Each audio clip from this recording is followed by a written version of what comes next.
17 mai 1900. Le même état de privation et d'abandon continuait. Je me trouvais hors de mon corps, et j'ai vu un déluge accompagné de grêle. Il semblait que plusieurs villes étaient inondées, et qu'il y avait beaucoup de dommages. Cela me plongeait dans une grande consternation, et je voulais contrer ce fléau. Mais comme j'étais seule, sans la compagnie de Jésus, j'ai senti mes pauvres bras, trop faibles pour le faire.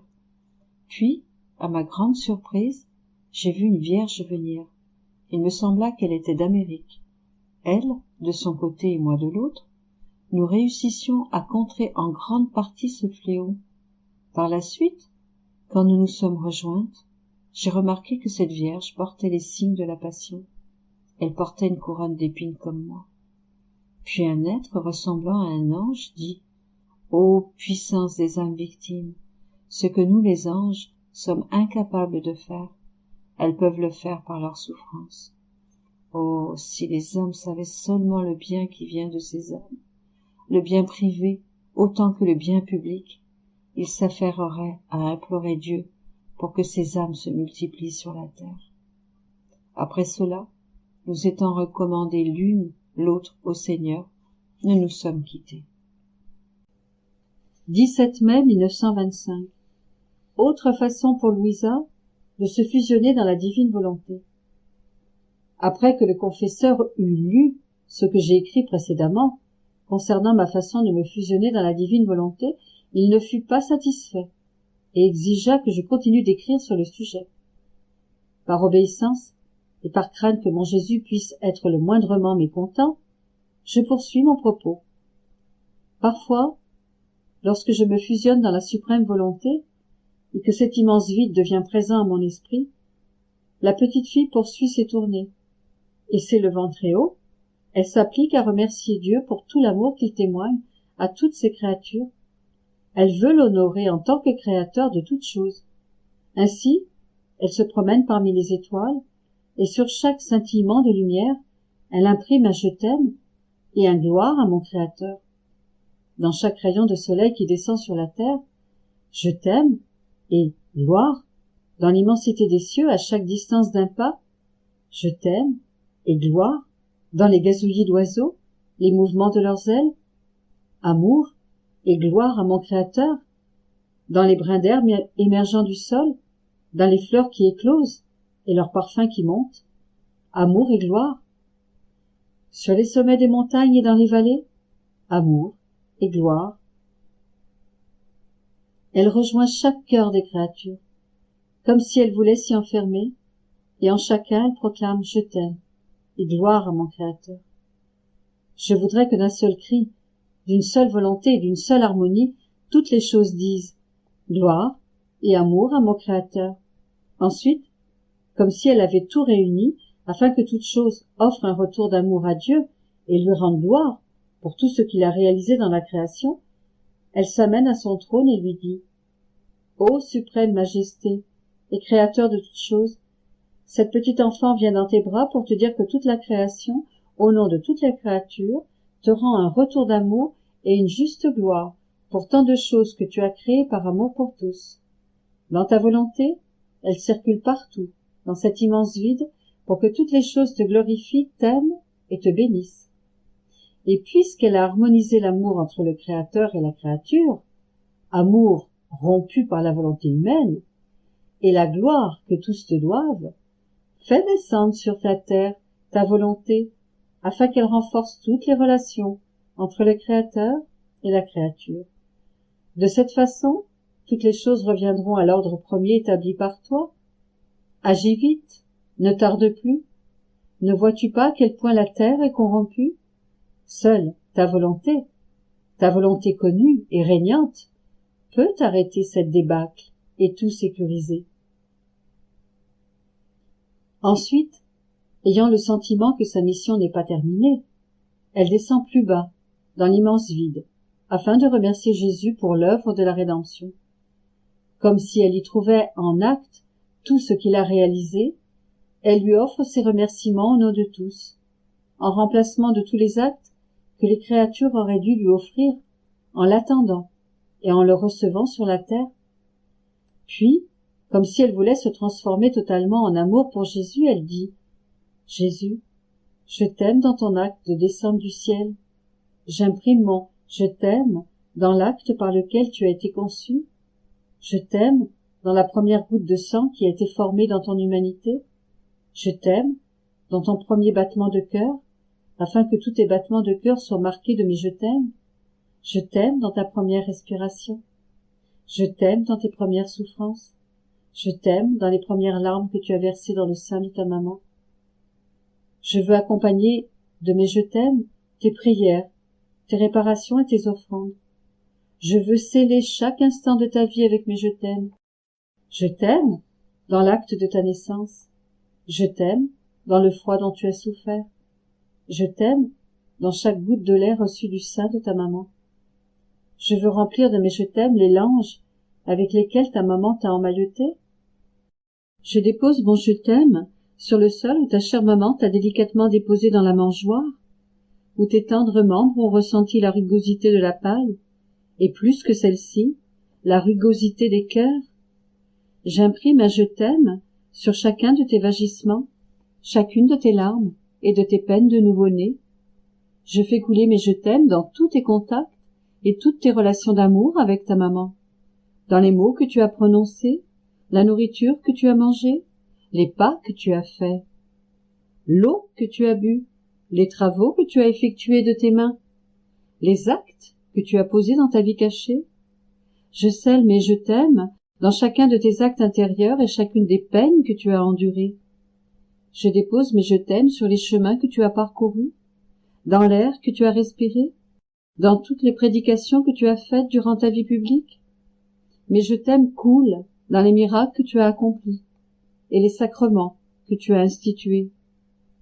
En tout, ô mon Jésus, même dans les fibres les plus secrètes de ton cœur, j'imprime mes je t'aime en mon nom et au nom de tous.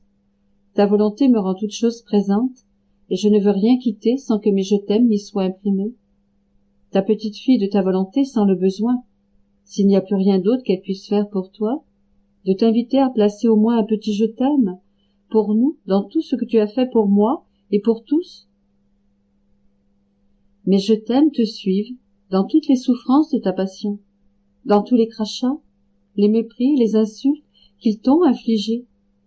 Mais je t'aime scelle chaque goutte de sang que tu as versé, chaque soufflet que tu as reçu, chaque blessure infligée à ton corps, chaque épine ayant percé ta tête, chaque douleur de ta crucifixion, chaque parole que tu as prononcée sur la croix, surtout, jusqu'à ton dernier souffle. J'imprime mes je t'aime. Je veux entourer de mes je t'aime toute ta vie, tous tes actes. Je veux que tu touches, vois et ressentes mes je t'aime semés partout. Mes je t'aime ne te quitteront jamais. Ta volonté est la vie de mes je t'aime. Et sais-tu ce que cette petite fille désire?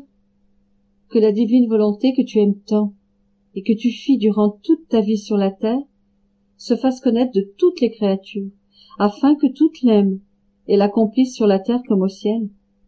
Elle veut te gagner par son amour, afin que tu donnes ta volonté à toutes les créatures. Oh, rends heureuse cette petite qui ne veut rien d'autre que ce que tu veux, que ta volonté soit connue et règne sur toute la terre. Maintenant, je crois que l'obéissance a été observée, si l'on peut dire. Il est vrai que j'ai eu à omettre bien des choses, autrement, je n'aurais jamais fini. Pour moi, me fusionner dans la volonté suprême est comme me placer devant une fontaine jaillissante, et chaque petite chose que j'entends ou vois, ou encore une offense faite à mon Jésus, est une occasion nouvelle de me fusionner dans sa très sainte volonté. Je veux terminer en écrivant ce que Jésus m'a dit à la suite de ce qui précède. Ma fille, tu dois ajouter une autre chose sur la fusion dans ma volonté. Il s'agit de se fusionner dans l'ordre de la grâce, dans tout ce qu'a fait et fera le sanctificateur, le Saint-Esprit, pour ceux qui doivent être sanctifiés. Nous, les trois personnes divines, nous sommes toujours unis dans notre action. La création est attribuée au Père, la rédemption au Fils, et la réalisation du « que ta volonté soit faite » au Saint-Esprit. C'est de lui dont il s'agit quand tu viens devant la suprême majesté et dis « je viens vous retourner votre amour pour tout ce que le sanctificateur accomplit envers ceux qu'il sanctifie. Je me place dans l'ordre de la grâce, afin de pouvoir vous offrir la gloire et le retour d'amour que vous auriez reçu si tous étaient devenus saints, et faire réparation pour toute opposition ou manque de correspondance à la grâce. Et, dans la mesure où tu en es capable, tu cherches dans notre volonté les actes de l'Esprit sanctificateur pour faire tien sa peine, ses secrets gémissements et ses soupirs angoissés dans le tréfonds des cœurs, parce qu'il y est si mal accueilli. Et comme son œuvre fondamentale est de placer notre volonté dans l'âme en tant que l'acte complet de la sanctification, alors, en se voyant rejeté, il gémit dans des lamentations inexprimables. Et toi, dans ta simplicité enfantine, tu lui dis: Esprit sanctificateur, hâte-toi, je t'en prie, fais connaître à tous ta volonté, afin que la connaissant, ils puissent l'aimer et accueillir en eux ton acte fondamental, celui de leur complète sanctification qui est ta très sainte volonté. Ma fille, les trois personnes divines sont à la fois inséparables et distinctes, et c'est ainsi qu'elles veulent manifester leurs œuvres aux générations humaines. Bien qu'elles soient un, chacune veut manifester individuellement son amour pour les créatures et son action propre envers elles. 17 mai 1938. L'âme est la voix, le chant est les mains pour jouer de l'instrument. Le corps est l'orgue. Le divin vouloir veut les plus petits actes afin de faire lever son soleil. Ce que le soleil sème sur la terre, ce que la divine volonté sème. Le mariage que Dieu prépare avec ses vérités. Continuant mon vol dans le divin vouloir, je sens qu'il m'investit entièrement et veut occuper sa place royale dans les plus petits de mes actes, même les plus naturels, et peut-être même dans mon néant. Et s'il ne le faisait pas, il ne pourrait pas dire que la plénitude de sa volonté règne dans la créature. Mon cher Jésus, répétant sa brève petite visite, toute bonté, me dit: Ma fille, tout ce qui est sorti de nous, l'âme et le corps, a été formé par nous de nos mains créatrices. Tout doit donc être nôtre. Nous avons fait du corps un orgue, et chaque acte qui devait être fait pour accomplir la divine volonté aurait dû former une clé qui devait contenir de nombreuses notes et des concerts de musique tous distincts les uns des autres. Et l'âme devait être celle qui, en union avec le corps, devait former la voix, le chant, et en touchant ces clés, elle aurait dû former la plus belle des musiques. Mais un orgue sur lequel personne ne joue est semblable à un corps mort. Il ne peut divertir, ni réjouir personne. Et celui qui connaît la musique, s'il ne possède pas d'instrument pour jouer, ne peut pas pratiquer son art. Il est donc nécessaire d'avoir quelqu'un qui parle, qui agit, qui a la vie pour former de la belle musique. Mais il faut également l'instrument qui contienne les clés, les notes et tout le reste. Les deux sont nécessaires. C'est le cas avec l'âme et le corps. Il y a entre les deux une harmonie, un ordre et une union qui font que l'un ne peut rien faire sans l'autre. C'est pourquoi je veille avec attention sur tes pas, tes paroles, le mouvement de tes pupilles, tes plus petits actes, afin que ma volonté y ait sa vie, sa place. Peu importe si l'acte est naturel ou spirituel, grand ou petit, mais nous regardons attentivement pour voir si tout est à nous. si notre vouloir a fait lever son soleil de lumière, de sainteté, de beauté et d'amour, et nous nous servons même des plus petits actes pour accomplir nos plus merveilleux prodiges et former les plus belles scènes pour notre divertissement. N'est-ce pas à partir de rien que nous avons formé les merveilles et l'enchantement de toute la création? Dans la création de l'homme, n'est-ce pas à partir de rien que nous avons formé tant d'harmonie, au point de faire l'homme à notre image et à notre ressemblance? Ma fille, si la création ne devait nous donner que ce qui est spirituel, elle nous donnerait fort peu. Au contraire, en nous donnant même ces plus petits actes naturels, elle peut toujours nous donner. Nous sommes en relation continuelle, et l'union entre nous et la créature ne s'interrompt jamais. Mieux encore, les petites choses sont toujours présentes, chez les petits comme chez les grands, chez l'ignorant comme chez le savant. Respirer, se mouvoir, se servir de choses personnelles, ce sont des choses que tout le monde doit faire et continuer à faire. Et lorsque ces choses sont faites pour l'amour de nous, pour que nous formions la vie de la divine volonté en elle, voilà notre triomphe, notre victoire, et la raison pour laquelle nous avons fait la créature. Vois-tu alors combien il est facile de vivre dans notre vouloir? Il n'est pas nécessaire de faire des choses nouvelles, mais plutôt ce que l'on fait toujours, c'est-à-dire vivre sa vie comme nous l'avons donnée, dans notre volonté. Après quoi, mon doux Jésus ajouta: Ma fille, tout comme le soleil sème chaque jour lumière, chaleur, douceur, parfum, couleur et fécondité, avec diversité, pour embellir ainsi toute la terre, et que par le toucher de sa lumière et la formation de sa chaleur, il féconde les plantes, les fait mûrir, produit la variété des couleurs et des parfums dans les fleurs, pour le doux enchantement des générations humaines. Il en va de même pour celle qui vit dans ma volonté. La divine volonté surpasse l'action du soleil et sème en celle qui vit en elle lumière, amour, variété de beauté et de sainteté, donnant à chaque semence la divine fécondité.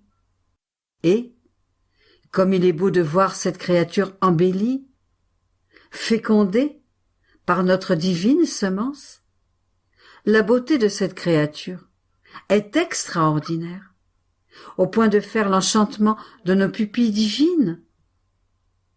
Ma fille, pour recevoir la semence du soleil, la terre, les fleurs et les plantes doivent accepter de recevoir le contact de sa lumière et de sa chaleur.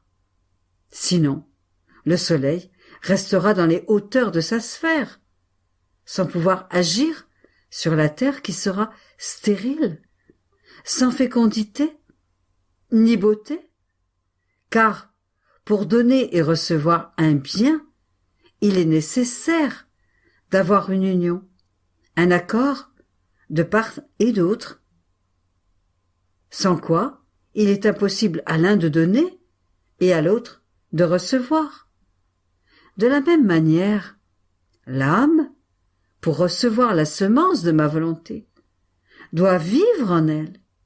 Elle doit être toujours en union avec cet accord. Elle doit se rendre malléable pour recevoir la vie nouvelle que ma volonté veut lui donner.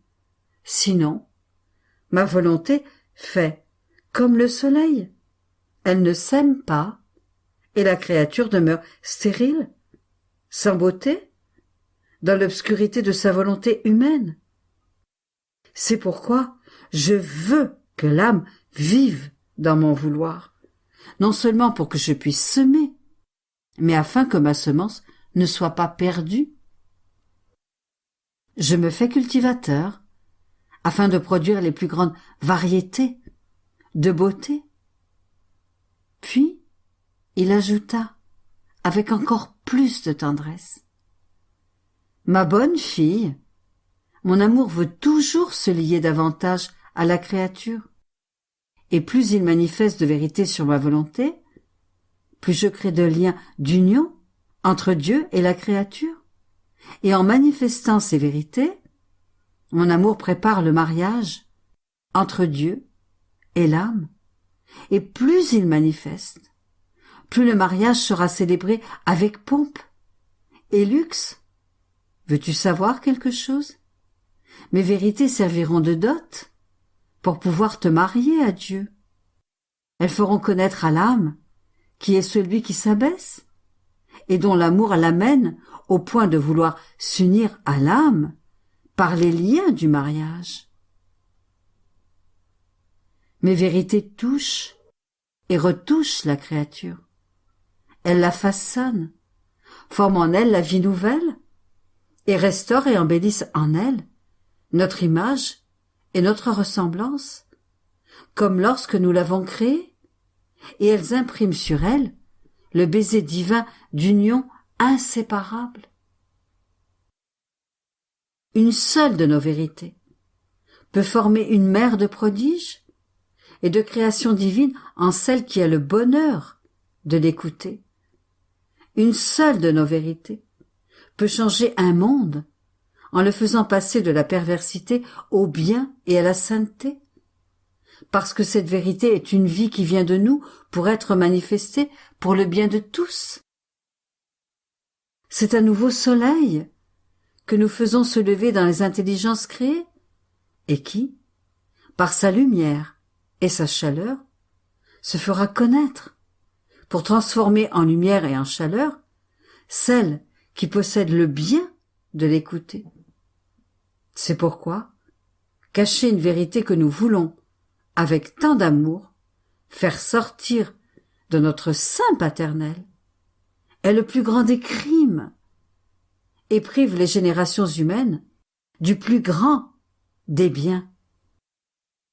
De plus, celle qui vit dans notre vouloir, en nous épousant, met tous les saints en fête. Chacun participe à la noce divine, et la fête a lieu au ciel et sur la terre. Chaque acte de la créature qui vit dans notre vouloir est une fête et un banquet préparé pour les régions célestes. Et les saints échangent des cadeaux nouveaux avec la créature.